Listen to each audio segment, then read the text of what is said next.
It's drawing time, and we're gonna make a bunch of tiny houses, discuss new projects and commissions.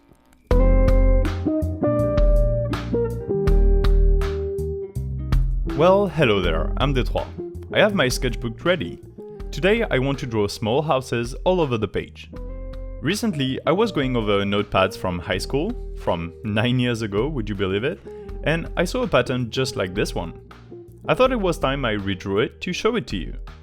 Of course, my notepad had a grid on it, which this Moleskine sketchbook does not. So before I turn on the camera, I penciled in a grid. You see, a grid is very important for this drawing, to make it look good. It goes as follows. Each house has a roof that takes 2 squares in length on a diagonal. The tiled roof ends with a triangular wall that has a window on it. Then below the roofs are the walls which just have vertical stripes. To make this drawing, the only guidelines are to remember to draw the borders between each region in the right place. This is why I prepared my pencil grid with diagonals on it. The second rule is to draw the right pattern in the right place, and that's about it. Now, when I started this, I didn't think about how hard it would be on the wrist. Can you imagine drawing a series of tiles on over 50 roofs? Half the picture is made of roofs. Anyway, I did it once years ago, I could do it once again. And I did!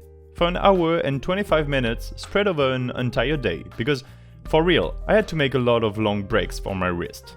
One last little thing, because the whole page being filled isn't very fun, like it looks too crowded, I decided to leave one house missing. This way it makes the page as a whole more interesting. Oh, and I'm using a rotring isograph with rotring black ink. It's the most fitting pen for this kind of small intricate pattern. Believe it or not, I haven't made a video in the past 3 weeks. I had prepared a few in advance because I knew I couldn't make a lot of them like before. So I'm a bit rusty. I don't know what I'll be talking about at all. I've been spending my days redacting my PhD thesis, which is going on alright. I would say I'm about 45% done with it. There's a lot of work left, but it's at least getting clearer in my head. The funny thing is, the less time I have for drawing, the more I want to draw. It's like a creativity gauge I have in my head. I feel the urge to use all the juice I have every day, or it will explode. It's like productivity for me. If I don't do much during the day, I can't really just chill in the evening. I have to do something mentally fulfilling before I go to sleep. On the other hand, when I work hour after hour in the morning, I can't really focus on more work in the afternoon. And if I can't express my creativity at all, it starts fueling my imagination and I get ideas after ideas of things I want to draw, sculpt or design.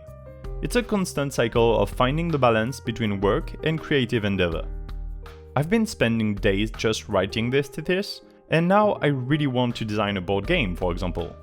But I can't, not yet. I will have all the time in the world once I get this thing done. So I'm biding my time until I can bring about an explosion of creativity. There's not only the board game thing I want to do, I also bought a new sketchbook online. It should arrive in a few days. I want to reconnect with a new sort of doodle I haven't done on paper in a while.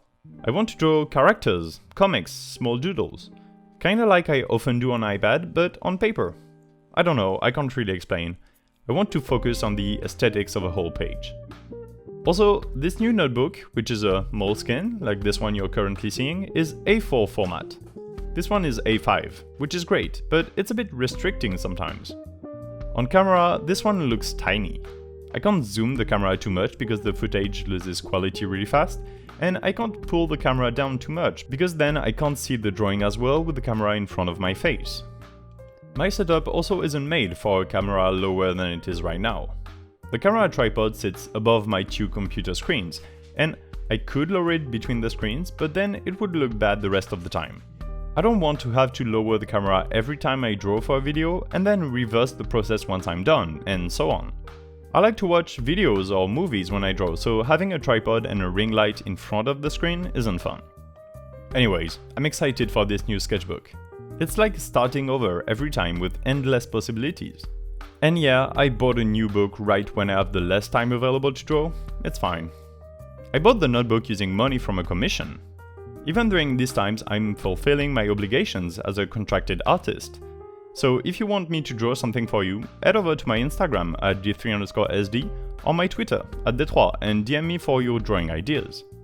My commission rates depend on the style of the art you want me to make, as well as the complexity of it.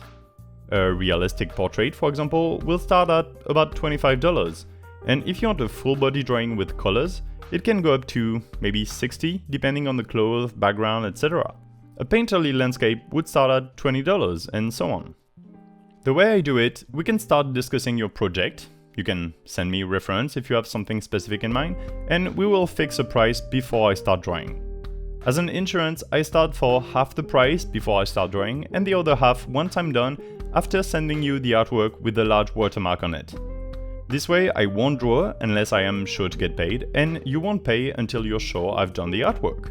There are too many scamming attempts going around, sadly, so this is the best way to do it, I believe.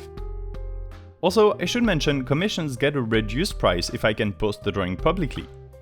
It can be completely private if you have a confidential project of your own, of course, but if I can post it, since it helps me show my work to the world and potentially bring more clout, it's only fair that the price would lower since I also benefit from it. So yeah, don't hesitate to ask me if you want a commission artwork. I have trained in most every styles you can think of, so it doesn't matter what kind of artwork you want, I believe I can draw it. In the rare case that it's something out of my skill set, I will tell you beforehand, of course, and possibly redirect you to an artist that's better suited for your needs. Anyway, I'm glad I'm starting to get a few commissions. It's exciting, and I can finally start to pay some of my art supplies with it. Hopefully one day I will pay my food and my rent with it, so please consider sharing my work and make my dream come true. Once again, my social media handles are on screen and description. Subscribe for more drawing videos, and you can even tell me in the comments what sort of drawing prompt you would like to see me attempt. I'm Detroit, signing off for today. Bye!